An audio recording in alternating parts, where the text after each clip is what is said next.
नमस्कार, ND news देख रहे हैं आप। मैं हूं संजय सिंह चौहान। इस वक्त हम नोएडा में मौजूद हैं और हमारे साथ में एक ऐसी कवयित्री जिन्होंने बहुत कम समय में बहुत अच्छी पहचान बनाई है और नेता बृजभूषण शरण सिंह को जिनको पूरा देश जानता है, उन्हीं की बेटी शालिनी सिंह जी हमारे साथ में मौजूद है। सबसे पहले मैम बहुत स्वागत है आपका। बहुत बहुत आभार आपका। कैसे हैं आप? बहुत बढ़िया। आपकी कविता खूब वायरल है।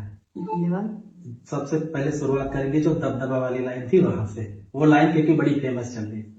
हम एक सुना देंगे पर फिर हम उन मुद्दों पे आएंगे जिनके लिए आपको यहाँ आज आमंत्रित किया गया। जी ठीक है। काबिलियत और हुनर पैदाइशी है, ज़हीन हूँ, मासूम हूँ, गंभीर हूँ, जोरदार भी। दुनिया को कदमे निशान नजर करके चलता हूँ। दबदबा तो है पर मैं उसका हकदार भी। ये जो कविता थी उसने काफी पहचान दी और आपका परिवार पूरा राजनीतिक पहचान तो है। लेकिन अब लोगों के जहन में सवाल ये था कि जिस परिवार में सभी लोग राजनीतिक, उस परिवार में जो बेटी और कवित्री कैसे है? ये तमाम क्वेश्चन क्योंकि हमारी वीडियो पे भी आ रहे थे, इस पे क्या कहेंगी आप? तो कवित्री कैसे बना, लाइनें कैसे आपने सीखी, कहाँ से आपने लिखी? हरिओम पवार जी उस स्टेज पे थे जो बहुत दिग्गज कवि हैं वीर रस के। उन्होंने हमारे लिए कुछ कहा था कि जो लिखने का जो उम्र से नहीं आता, अनुभव से आता है और संवेदना से आता है।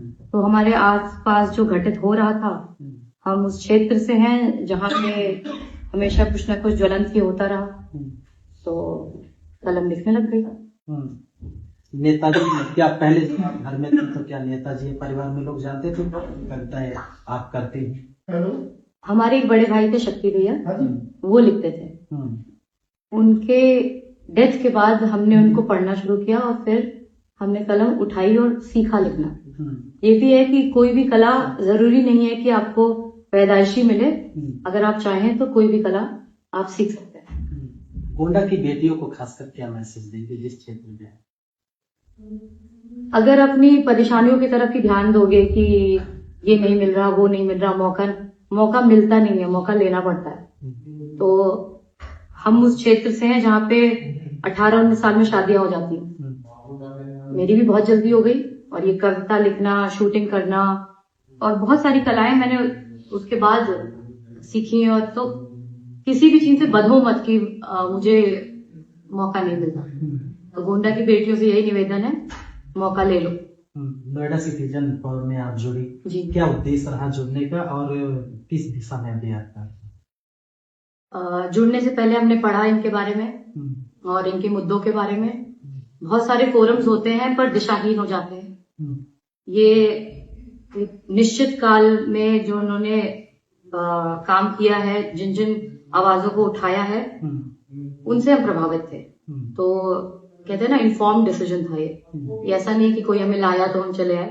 मैंने कॉन्शियसली और इन्फॉर्म डिसीजन लिया इस फोरम से जुड़ने का, और जब से जुड़े हैं इनका काम बहुत सराहनीय है। और वही है कि अनिश्चित काल तक नहीं रुकना है किसी भी चीज के लिए। कोई भी मुद्दा हो उसका एक तय होना चाहिए, समय, टाइमलाइन सेट होनी चाहिए। तो नोएडा जैसे शहर में आप रहती हैं और नोएडा वो शहर जिसमें पूरे देश के कोने कोने के लोग रहते हैं, और जो आपने समस्याएं थे काफी जटिल है जी। आपको क्या लगता है ये जो समस्या उठाने का आपका जो कारवा है पूरा, आगे किस दिशा में और कितनी मजबूती से आगे बढ़े?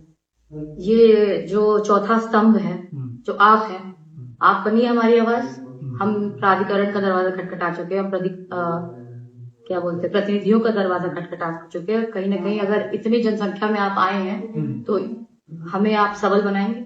तो जितना आप हमें सबल बनाएंगे, जितनी आवाज आप वहां तक पहुंचाएंगे जहां पहुंचनी चाहिए, उतने इसके काम और सराहनीय हो जाएंगे।